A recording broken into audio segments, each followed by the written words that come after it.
안녕하세요. 강서대학교 이상철 교수입니다. 이번 시간에는 인공지능 또 기계학습의 가장 대표적인 주자인 Artificial Neural Network, 따로 인공신경망이라고 우리가 부르는 모델에 대해서 우리 이론을 배우고 그 다음에 실습을 해보도록 하겠습니다. 여기 보시는 것처럼 인공신경망 자체를 의미합니다. 그래서 우리가 분석 방법으로 우리 인공신경망을 우리가 할 텐데, 두 번째로 인공신경망은 우리가 연속형 예측 모형에서도 우리가 쓸 수가 있고요.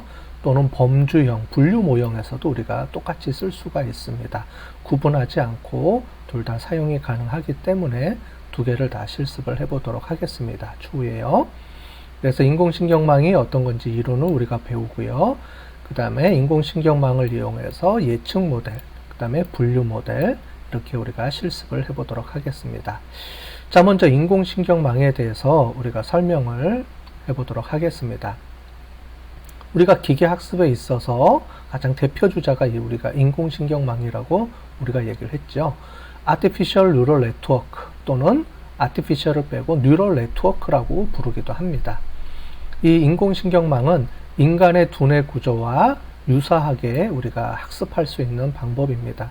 즉, 인간의 뇌를 기반으로 해서 뇌가 작동하는 원리를 모태로 해서 우리가 신경망을 만들었다, 모델을 만들었다, 이렇게 이해를 하시면 될 것 같고요.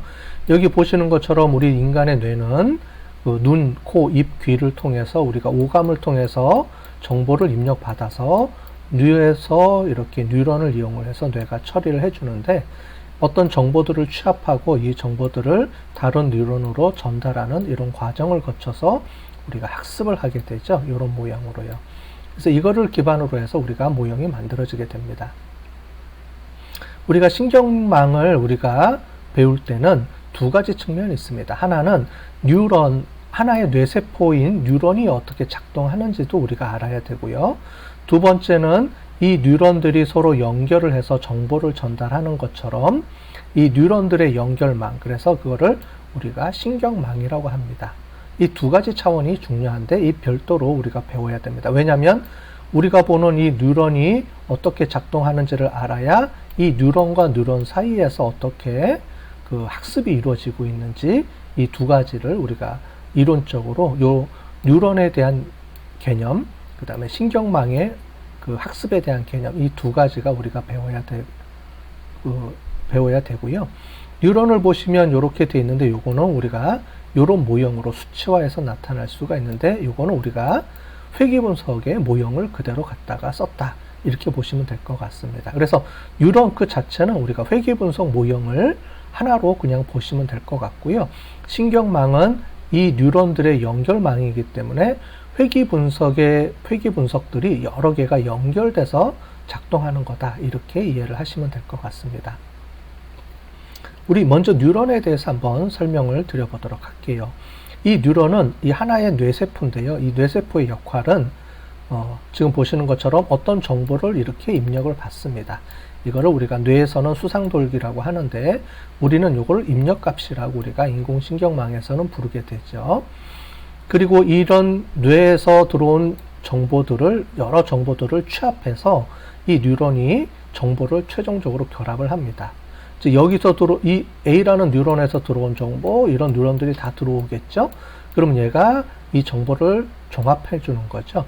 그걸 여기서도 우리가 정보 뉴런에서 정보 결합을 하게 되고요. 이거를 우리가 결합함수라고 우리가 부릅니다. 예를 들자면 다 더해 주는 거예요, 그냥. 그래서 모든 정보들을 다 더해주는데 가중치를 더해주는 거죠. 그래서 어떤 셀에서 들어오는 어떤 값의 가중치를 조정을 해주는 거죠. 네. 그 다음에 이런 신호들을 우리가 출력을 해주는데, 출력해줄 때 어떤 식으로 정보를 출력해주는지가 중요합니다. 그죠? 우리가 정보를 입력받아서 출력을 안 해줄 수도 있고, 출력에 대한 정보를 좀 가공해서 전달이 되겠죠? 그럴 때 우리가 이렇게 가공해서 정보 전달을 출력하는 것을 액티베이션 또는 활성화라고 부릅니다. 인공신경망에서는요. 그래서 입력값이 들어오면 이거를 전체적으로 정보를 결합하고, 이 결합된 정보를 어떻게 보내줄지 다른 뉴런이라든가 다른 뉴런에 어떻게 전달해 줄지가 필요하고요. 그거를 우리가 활성화라고, 액티베이션이라고 우리가 얘기를 해줍니다. 인간의 뇌에는 1000억 개의 뉴런, 100조 개의 시냅스, 이렇게 우리가 부르는 이런 것들이 있는데, 이런 것들이 실제로도 우리가 인공신경망 모형에서는 이렇게까지 우리가 많이 활용을 못하고, 우리가 초창기 때는 간단한 모형을 가지고 층을 몇 개 층을 나눠서 우리가 움직였는데, 최근 들어와서는 이 층을 엄청나게 우리가 많이 뉴런을 확보해서 쓰는 것들이 있죠. 그게 바로 우리가 딥러닝이라고 부르는 그 파트입니다. 자, 요거를 좀 더 구체적으로 설명을 해드리면, 요게 우리가 인공신경망에 이게 뉴런이라고 하면, 우리가 구하는 최종 모형에서 뉴런은 회귀분석이라고 보시면 된다 그랬죠. 그래서 요렇게 우리가 정리가 됩니다. 여기 보시는 것처럼 어떤 정보값들이 들어오는데요. 이 정보값은 우리는 독립변수라고 부르게 되겠죠. 이 독립변수의 값들이 들어와서 우리가 실제로 이렇게 값들이 다 더해주죠. 그죠? 그걸 우리가 결합함수라고 하는데, 이 가중치를 이용을 해서 다 더해주게 되죠. 그래서 이 뉴런이 이제 판단을 해주게 되는 것처럼 여기서 정보값을 판단을 해줍니다. 자, 그 다음에 이거를 어떻게 내보낼지 이거를 결정을 해주게 되는 거죠.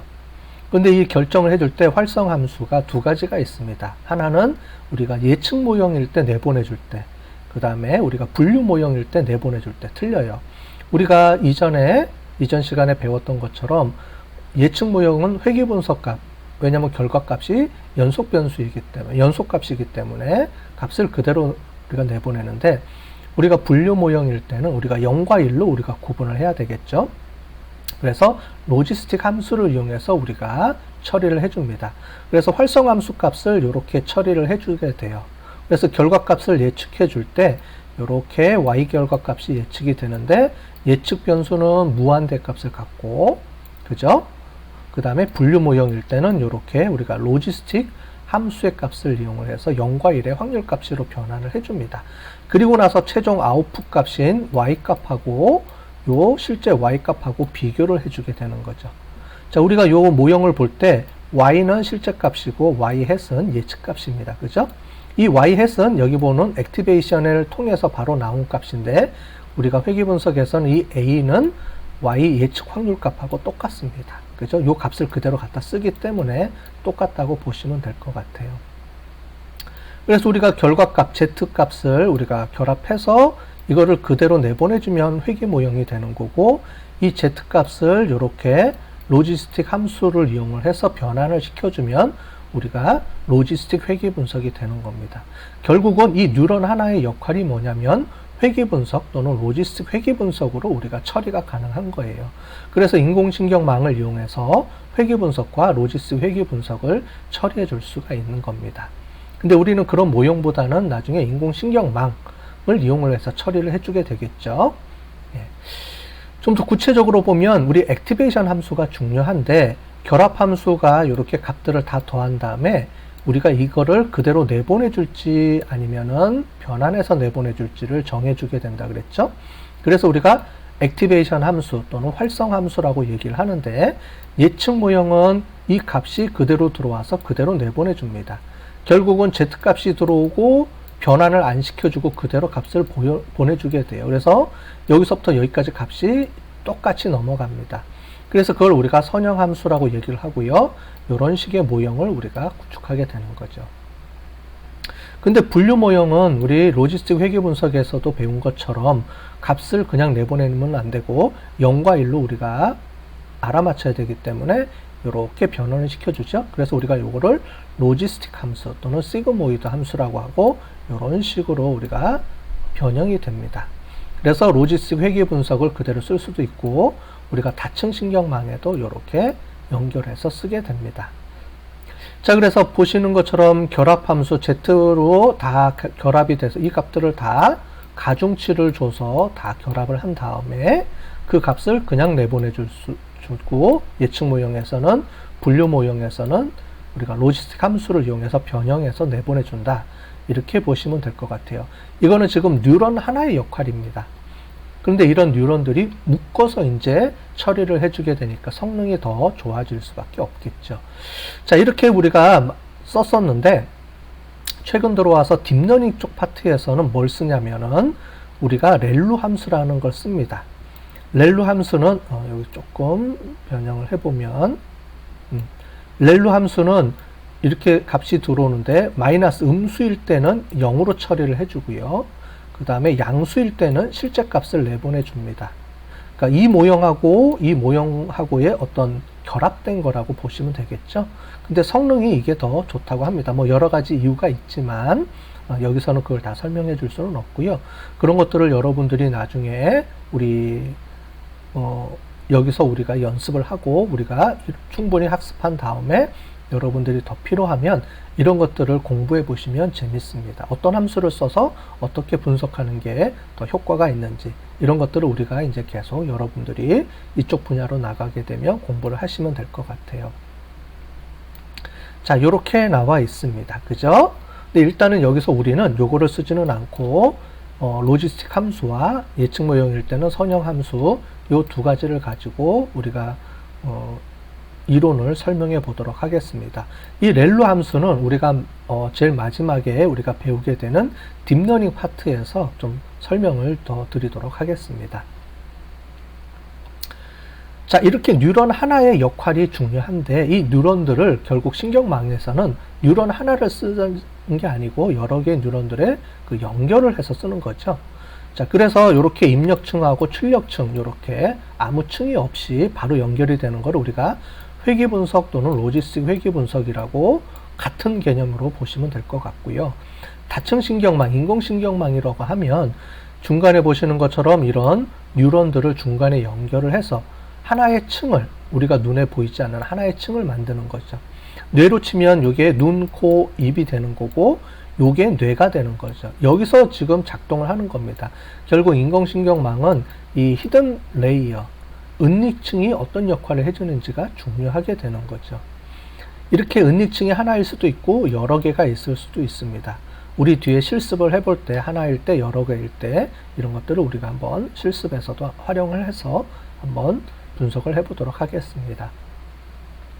자, 그래서 우리가 봤던 이전 시간에 우리가 연습을 했던 회귀분석에서 했던 모델을 보시면 이렇게 우리가 인공신경망을 구성하게 되는 거죠. 보시는 것처럼 X값들이 들어오고요. 이 X값들을 우리가 인풋 레이어로 이렇게 표시할 수도 있고 아니면 그냥 X값을 바로 이렇게 연결을 해주는 그런 표시 방법도 있습니다. 뭐 두 개 다 같은 얘기니까. 왜냐면 이 값을 받아서 인풋 레이어로 이렇게 처리해주는 방법도 있는데 뭐 이걸로 저는 선호하기 때문에 이렇게 해주면 되고요. 근데 중요한 거는 절편입니다. 여기서 회귀분석에서의 절편값이 들어와야 되는데 이 절편값을 1로 고정해 주면 됩니다. 왜냐하면 요거의 가중치 값이 결국은 절편값이 되기 때문에 그렇습니다. 뭐 요거에 대한 이론적인 개념이 있긴 한데 요거는 여기서 설명을 안 하고 넘어가도록 하겠습니다. 여기서도 마찬가지로 두 번째 레이어로 들어가면 요 값들이 히든 레이어 값들이 나오는데 이 값들하고 연관이 없이 절편이 하나 또 추가가 돼야 되겠죠. 그래서 이 부분이 중요합니다. 그래서 히든 레이어는 실제로 우리가 히든 레이어 우리가 뉴런이 3개가 들어간다 그러면 플러스 추가로 하나가 꼭 들어가야 됩니다. 이게 절편 역할을 해주기 때문에 똑같이 이렇게 하나가 추가로 들어간다 이렇게 이해를 하시면 되겠습니다.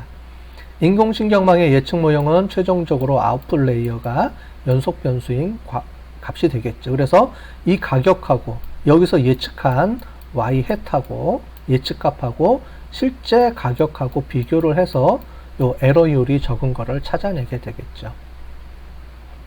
분류 모형도 똑같습니다. 다만 제일 마지막에 진단값이 양성, 악성 이렇게 나누는데 우리가 구하는 y 햇의 값은 로지스틱 회귀값으로 해서 0과 1의 모형으로 우리가 확률 값으로 우리가 나오게 되겠죠. 그래서 이거를 비교해 주게 됩니다. 먼저 이거를 우리가 보기 위해서 인공신경망을 이용해서 우리가 기존에 우리가 이전 시간에 했던 회귀분석 모형을 이거를 이용해서 처리해 주면서 우리가 간단하게 어떻게 작동하는지를 우리가 한번 보도록 하겠습니다. 우리가 인공신경망을 이용한 회귀분석은 이렇게 값들이 들어가고요. 실제로는 제일 마지막에 아무 히든 레이어가 없이 바로 아웃풋으로 연결이 되죠. 그래서 중간에 히든 레이어가 없이 작용을 하면 우리가 이전 시간에 배웠던 회귀분석하고 똑같은 모형이 되는 겁니다. 다만 회귀분석을 할 때 이렇게 처리해 주겠죠. 그죠? 점진적으로 값들을 이렇게 줄여주게 됩니다. 그죠? 이전에 우리가 배웠습니다. 그죠? 그래서 이렇게 값들이 있으면 미분에서 이 값이 나오면 플러스 값을 이렇게 줄여줘야 되겠죠. 그래서 줄여서 이런 식으로 줄여주게 되면 최종적으로 이렇게 값들이 절편값이 0인 값으로 우리가 나오는데 한 번에 해주는 게 아니고 점점 줄여줍니다. 그죠? 그거를 우리가 경사하강법이라고 얘기를 했죠. 자, 그럴 때 여기서는 우리가 기존의 회귀분석하고는 용어를 조금 다르게 씁니다. 여기서 얘기하는 게 우리가 지금 러닝, 이게 머신러닝을 얘기를 하는 거겠죠. 이 머신러닝, 학습이라고 하는데 이 학습은 결국은 비용함수라는 건 오차를 얘기합니다. 우리가 회귀분석에서 설명을 드렸던 MSE 값을 얘기를 해줍니다. 그죠? 이 오차 값인데 회귀분석에서는 MSE라고 부르고 우리가 여기서는 인공신경망에서는 얘를 비용함수라고 부릅니다. 똑같은 말인데 이렇게 말을 이렇게 바꾸고요. 이렇게 미분을 하기 위해서 조금 2분의 1을 곱해준 거 외에는 똑같습니다. 그리고 또 한 가지는 여기서는 우리가 요게 y 햇이 되고요. y 햇이 되고 얘가 y 값이 되는데 여기서는 y 햇을 앞으로 놓고 y 값을 놓고 역으로 해줍니다. 경우에 따라서는 y 값을 놓고 y 햇을 하게 되는데 부호만 바뀌고 똑같습니다. 똑같은데 일반적으로 여기서는 설명을 하기 위해서 예측 값을 앞에다 놓고 실제 값을 뒤에다 놓는 모형으로 우리가 비용함수를 처리해서 계산해 보도록 하겠습니다. 자, 결국은 경사하강법을 쓴다 그랬죠. 이게 미분을 이용을 하는데 미분값을 그대로 쓰는 게 아니고 실제로는 학습률에 따라서 조금씩 조정해 주면서 쓴다 그랬습니다. 그죠?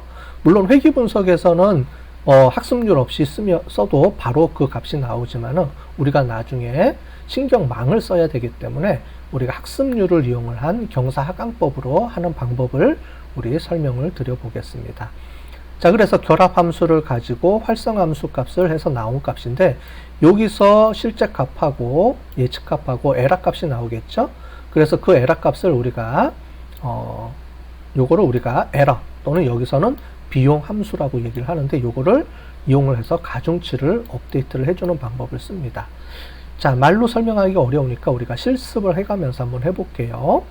자, 가중치 업데이트 하는 방법을 설명을 좀 드리면 기존 값에다가 우리가 요만큼 가중치 업데이트 하는 값을 쓰는데 이 가중치 업데이트 값은 우리가 봤던 이 비용 함수를 어떻게 한다고요? 미분하면 됩니다. 근데 편미분을 써야 됩니다. 왜냐하면 웨이트 값이 여러 개가 있기 때문에 웨이트 1, 웨이트 2 여러 가지가 있기 때문에 이 웨이트 값들을 각자를 편미분해 줍니다. 그래서 우리가 인공신경망을 배우게 되면 이론적으로 배우게 되면 미분, 편미분, 합성함수 이런 거에 대한 것들을 조금 수학적인 개념을 알고 공부를 해줘야 되는데 그런 걸 모르더라도 그냥 한번 쭉 듣고 그냥 넘어가시면 좋을 것 같아요. 그냥 우리가 뒤에 수치를 가지고 한번 설명을 드릴 텐데요. 예제를 통해서 이런 식으로 우리가 업데이트가 되는구나 라고 우리가 눈으로 한번 보면서 우리가 해보면 도움이 될 것 같습니다. 왜냐하면 우리가 이렇게 이론을 배우는 이유는 뭐냐면 나중에 우리가 실습을 할 때는 되게 간단합니다. 그냥 이미 다 개발이 됐기 때문에 명령어만 치면 바로 나와요. 그런데 이런 값들이 어떻게 계산돼서 움직이는지에 대한 이론을 여러분들이 알아야지만 조금 더 편하게 여러분들이 이제 이해를 하면서 쓸 수가 있기 때문에 그렇습니다. 자, 이런 미분, 편미분 이런 개념들은 시간이 되시면 여러분들이 이쪽 분야에서 좀 더 하고 싶으신 분들이 있으면 공부를 별도로 좀 하면 좋을 것 같아요. 자, 요 값들을 미분하게 되면 요 값을 미분하면 요렇게 나옵니다. 네. 그래서 미분하는 공식이 있어요. 공식에 의해서 요렇게 나오면은 이 값이 결국은 우리 증감률이 되는 거예요. 그죠? 그래서 요 값이 나오는데 요 값을 우리가 앞에 그 학습률을 가지고 좀 조정을 해서 곱해주면 됩니다. 자, 학습률은 이렇게 마이너스 값이 나옵니다. 왜냐하면 우리가 앞에서도 설명했듯이 기울기가 플러스면 우리가 마이너스를 줘야 되고 반대 방향으로 움직여야 되기 때문에 이렇게 학습률을 마이너스로 우리가 처리를 해주게 됩니다. 실제로 우리가 한번 예측을 해볼게요. 이런 값들이 쭉 들어오는데 한 20개만 가지고 우리가 예측을 해보겠습니다. 자, 이 값들이 쭉 들어오죠. 그러면 우리가 크기 하나만 갖고 보면 이 크기하고 요 웨이트 값 요렇게 보시면 되고요. 얘는 절편입니다. 그래서 어떻게 주느냐면은 1 곱하기 15 더하기 7 곱하기 14 이렇게 되는데, 이런 식으로 나중에 이제 우리가 대수법을 이용을 하면은 알제브라를 이용을 하면 이렇게 이제 처리가 또 되는 이런 것들도 있습니다. 수학에서요. 그렇게 해서 결국은 이렇게 곱해주면 113이 나오죠. 그죠? 요 값을 가지고 그 다음에 활성화 함수에 넣어서 그 다음에 어떻게 처리해 줄지를 우리가 넘겨주게 됩니다. 자, 넘겨주면은요, 우리가 연속 함수일 때, 예측 모형일 때는 이 값이 그냥 그대로 내보내주게 되고, 분류 모형일 때는 이 값을 로지스틱 함수에 의해서 변형해서 내보내준다고 배웠죠. 그래서 이 값을 받으면 그냥 활성화 함수로 내보내주면 됩니다. 똑같이. 예, 이렇게 똑같이 내보내주면 돼요. 그럼 결국은 우리가 예측한 값은 113이 되는 거죠. 자, 그런데 우리가 보시면 우리가 가중치 비용 함수라고 하는데 이게 에러 값들을 다 모아놓은 겁니다. 그죠? 그래서 MSE라고 부르기도 하는데 여기서는 우리가 비용 함수라고 부르겠습니다. 이 비용 함수 값들이 이렇게 처리가 되죠. 요 하나의 데이터에 대한 비용 함수, 이 각각을 다 더해서 평균을 내주면 됩니다. 예. 그러면 평균 31.2138이 나오게 되겠죠. 이 값을 가지고 가중치를 업데이트를 해주면 되겠습니다. 자, 여기 보시는 것처럼 우리 가중치 업데이트하는 요 공식이 있었죠. 그래서 여기 보시면 미분한 값에다가 우리가 학습률을 더해주면 됩니다. 그죠? 그래서 미분한 값은 요 값 플러스 x1의 값입니다. 그래서 여기 보시는 것처럼 우리가 예측한 값, 여기 보면 우리 113으로 우리가 예측을 했었죠. 모델에 의해서. 그리고 실제 값은 100입니다. 그래서 요 두 개의 차이를 보시면 13이 되겠죠. 그래서 요 차이를 보시면 13이 되고요. 여기서 우리가 미분을 해주게 되면 x1에 결국은 우리가 크기라는 x값을 여기다가 곱해주면 이 전체적인 미분 값이 나옵니다. 그게 91점이 되겠죠. 91이 되겠습니다. 그래서 첫 번째 데이터의 가중치 미분 값은 미분된 요 값은 91이 나오고요. 두 번째부터 해가지고 쭉 해서 다 마지막까지 가주게 돼서 다 더해주면 우리가 요만큼 미분해 주게 되면 마이너스 0.429가 나오고요. 거기에 우리가 학습률을 곱해주면 되겠고요. 그 학습률은 마이너스로 우리가 빼줘야 되기 때문에 반대 방향으로 가서 마이너스 0.2가 되면 결국은 우리 0.00857이 나옵니다. 그러면 요 값을 가지고 여기다가 우리가 가중치를 이제 업데이트를 해주면 되겠어요. 그래서 결국은 우리 기존에 14라는 가중치를 갖고 있었죠. 거기에 우리가 조금 전에 구한 가중치 값인 0.000857, 여기 덧셈입니다. 그죠? 우리 플러스가 나왔으니까, 그죠? 플러스 여기 더해주면 되겠습니다. 그죠? 플러스를 더해줘서 0.000857이 나오면 14.009가 나오게 되죠. 그죠? 이런 식으로 우리가 변환을 해주면 되겠습니다. 자, 이거를 우리가 구현해주면 우리 이전에 봤던 것처럼 이런 모형이 만들어지게 되겠습니다. 그죠? 요거는 우리가 등고선을 이용한 모형이고요. 우리 이미 그 회계 분석할 때 설명을 드렸으니까 넘어가도록 하겠습니다.